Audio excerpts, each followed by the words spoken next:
Hello friends, Dr. Seema Shahi once again with you with a new topic.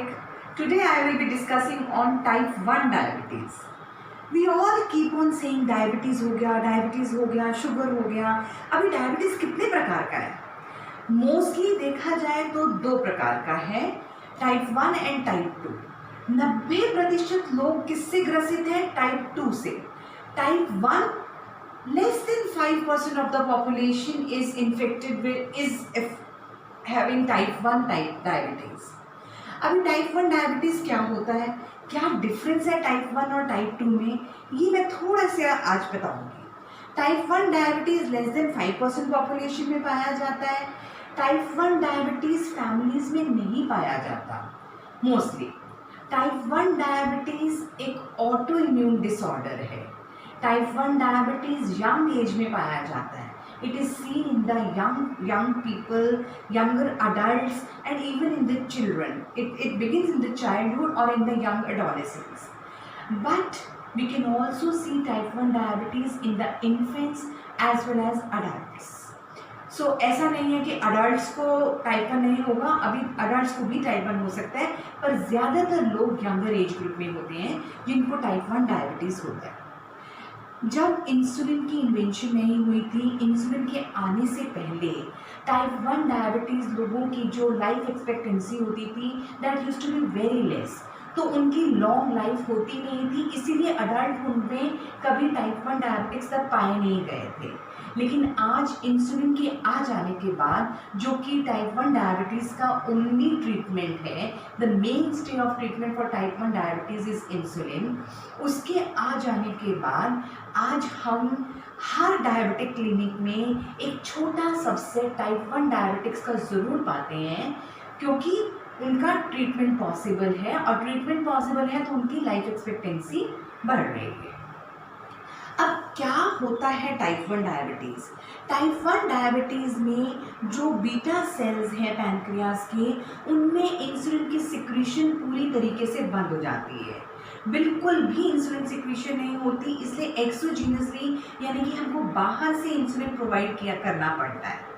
अब क्या है, जब आप बाहर से इंसुलिन प्रोवाइड करते हो तो कभी भी जो इंसुलिन आप प्रोवाइड कर रहे हो वो आपका बेसल जो इंसुलिन फिजियोलॉजिकल सिक्रीशन जो इंसुलिन की होती है उससे नहीं मिल पाता. उससे नहीं मिल पाने के कारण टाइप 1 डायबिटिक्स में बहुत ज़्यादा इंसुलिन फ्लक्चुएशन पाई जाती है. So these are some of the special kinds of problems which we see in type 1 people. First and foremost is they will be having fluctuation in the blood sugar levels, more fluctuation. Why? Because the physiological secretion of the insulin जो होती है, वो जो हम insulin बाहर से देते हैं वो पूरी तरह उससे मैच नहीं कर पाता. दूसरा, क्योंकि हम बहुत टाइट कंट्रोल शुगर का करना चाहते हैं तो पेशेंट हाइपो में ज़्यादा चला जाता है, और क्योंकि हम बेसल इंसुलिन्स या NPH रात में देते हैं तो पेशेंट्स को बहुत बार देखा जाता है कि नॉक्टर्नल हाइपोग्लाइसीमिया या हाइपोग्लाइसेमिक अनअवेयरनेस भी ऐसे मरीजों में ज़्यादातर पाई जाती है.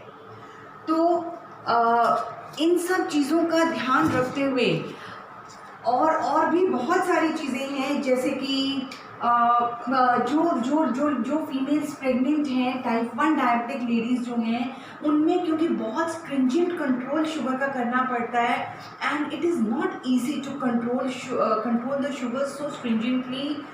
उससे क्या है कि पेशेंट हाइपो में जा सकता है, एंड आपको दोनों चीज़ों का बैलेंस बनाना पड़ता है कि बहुत हाई शुगर में ना, मतलब बहुत ज़्यादा स्ट्रिंजेंट ना करा जाए ताकि पेशेंट हाइपो में ना जाए. दूसरी बहुत इंपॉर्टेंट चीज़ है कि टाइप 1 जो डायबिटिक्स हैं, क्योंकि उनकी डायबिटीज़ बहुत लंबे टाइम तक चल रही है. टाइप 2 वाले बिकॉज उनकी जो डायबिटीज़ है वो लेटर एज में आती है, इनकी चाइल्डहुड में आती है, so they live lots of years with diabetes.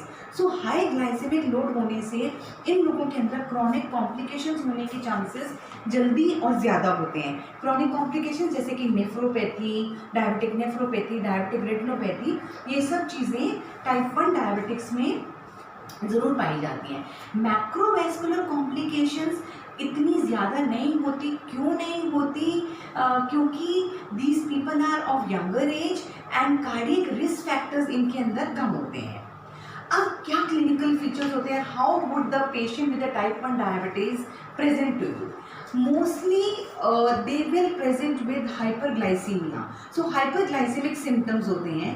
Hyperglycaemic symptoms क्या होंगे? As we all know, polyuria, polydipsia, polyphagia and weight loss. इन लोगों में ये सारे सिम्टम्स पाए जाते हैं. और ऑनसेट कैसे होता है? Type 1 mostly it is acute in onset. All of a sudden एकदम ये सिम्टम्स होते हैं. When you go and check the sugars you will find that the child is suffering from very high blood sugars. नहीं तो कई बार थोड़ा सा gradually कुछ हफ्तों के अंतर्गत यानी कि कुछ हफ्तों में ये शुगर्स आते हैं. और एल्स ये भी पाया जाता है कि जो टाइप 1 डायबिटीज़ है they give a history of preceding viral infection before having this kind of type of diabetes. अगर हम इन लोगों को ट्रीट नहीं करेंगे तो इनकी शुगर्स बहुत हाई जाएंगी and they will land up with diabetic ketoacidosis and coma and death, जो कि अब नहीं होता बिकॉज क्लिनिक्स हैं और ये सब चीज़ें संभाली जा सकती हैं. पेशेंट को इंसुलिन पे डाला जा सकता है. मोस्टली देखा जाता है कि जैसे छोटा बच्चा है, क्योंकि नहीं यू डोंट इवन एक्सपेक्ट कि इसको डायबिटीज़ होगी या कुछ भी होगी, तो वो बहुत दिन से ब्लड शुगर्स हाई चल रही हैं. And how will the child will present? The child will come directly as in an acute complication known as diabetic ketoacidosis. तो उसमें क्या है, वो पेट दर्द से आएगा, वॉमिटिंग से आएगा, बिल्कुल डिहाइड्रेटेड होगा वो बच्चा, और उसके जो मुंह से बहुत ज़्यादा स्वीट ओडर आ रही होगी. और जब आप उनके शुगर्स चेक करोगे तो sugars would be very high and you will also find the ketone bodies in their urine. So there is another एक और component है जिसको हम कहते हैं लाडा. That is latent autoimmune diabetes of the adults. It is a subtype of type 1 diabetes. अब ये कैसे होती है? ये थोड़ा सा ओल्ड एज में होती है, यानी कि 4th और 5th decades, when the patient is in the 4th और 5th डिकेड्स. और ये मरीज जो होते हैं बहुत पतले से, बहुत दुबले पतले से होते हैं as compare to type 2. Type 2 वाले जो होते हैं वो they are like obese. These people are quite lean and they are prone to ketosis. और इनको जब आप इन्वेस्टिगेट करोगे तो यू विल सी दैट इनके अंदर जो सी पेप्टाइड लेवल्स हैं, इनिशियली इन्वेस्टिगेशन के टाइम पर ही आप देखोगे कि इनके सी पेप्टाइड लेवल्स बहुत कम है, विच शोज़ की इंसुलिन सिक्रीशन बहुत कम है, विच शोज़ की इंसुलिन बॉडी में है ही नहीं. बीटा सेल डिस्ट्रक्शन मतलब बीटा सेल की फंक्शनिंग नहीं हो पा रही है. एंड सो लाडा में ये सब चीज़ें हैं. एंड लाडा के पेशेंट्स को हम कंफ्यूज कर लेते हैं टाइप 2 से बिकॉज ऑफ द एज. तो उसमें हम क्या करते हैं कि पहले उनको OHAs पे डालते हैं, बट बहुत जल्दी ही इन पेशेंट्स को इंसुलिन पे शुरू कर देते हैं हम. जो हम टाइप 1 डायबिटिक्स को अगर हम बहुत जल्दी इंसुलिन पे स्टार्ट कर देते हैं तो हम देखते हैं कि कुछ बीटा सेल फंक्शन की इम्प्रूवमेंट भी होती है, कुछ सी पेप्टाइड लेवल्स की इम्प्रूवमेंट भी होती है, लेकिन ये कभी भी सी पेप्टाइड लेवल्स नॉर्मल पे नहीं आते. तो जब ऐसे इम्प्रूवमेंट हो जाती है उस टाइम पे हमको इंसुलिन की डोज थोड़ी कम करनी पड़ती है, क्योंकि otherwise the patient might land up in hypoglycaemia. तो हमको एक चीज़ का बहुत ध्यान रखना है, इसको हम कहते हैं हनीमून फेज़. तो लेकिन ये हनीमून फेज़ जो है ये बहुत लंबे समय तक नहीं रहता, 1 या 2 महीने तक रहता है. और वो भी उन लोगों में ज़्यादा आता है जो छोटे बच्चों में जब एकदम टाइप 1 डायबिटीज़ आती है. अगर अडल्टहुड में टाइप 1 डायबिटीज़ आती है तो उनके अंदर ये हनीमून फेज़ नहीं पाया जाता. दूसरा, जैसे कि मैंने आपको बताया कि type 1 diabetes is an autoimmune disorder.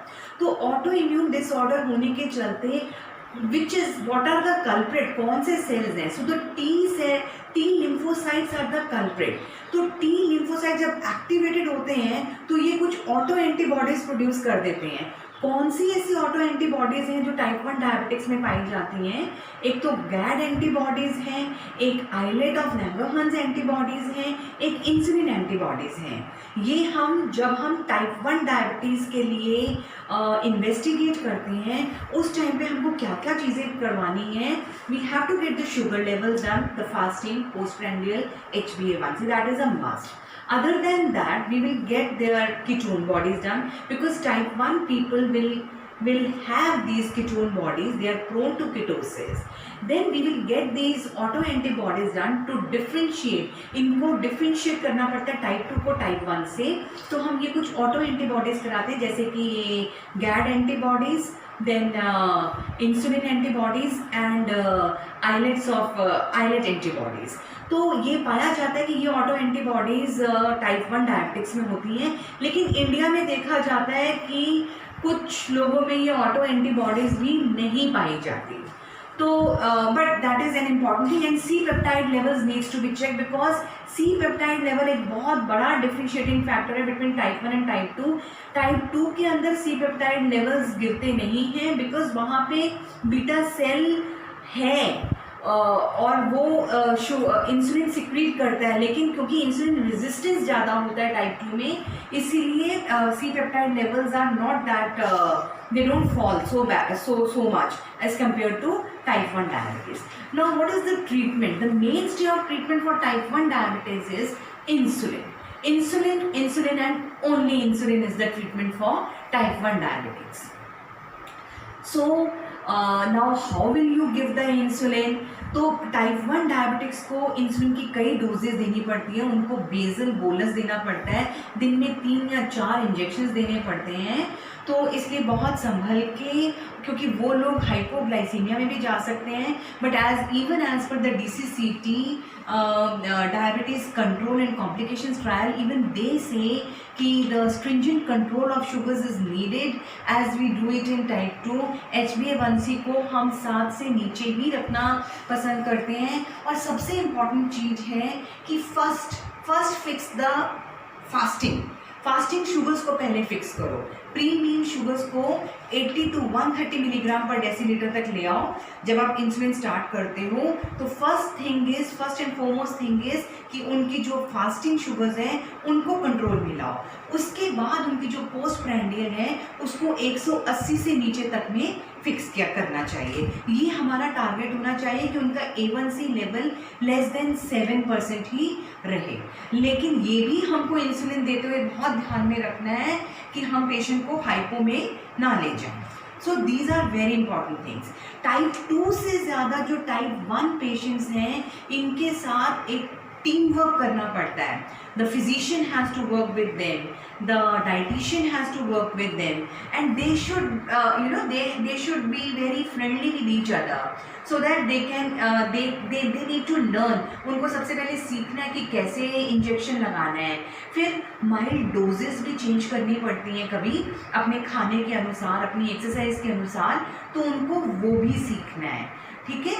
फिर उनको ये भी जानना है कि अगर वो हाइपो में चले जाते हैं तो उनको क्या करना है. इंसुलिन लेवल्स कम कर देनी है, कुछ ग्लूकागॉन टैबलेट लेनी है, या फिर कुछ शुगर्स को वैसे भी लेना है. तो ये सारी चीज़ें टाइप 1 डायबिटिक्स को जाननी बहुत ज़्यादा ज़रूरी होती है. I think this is enough. Thank you.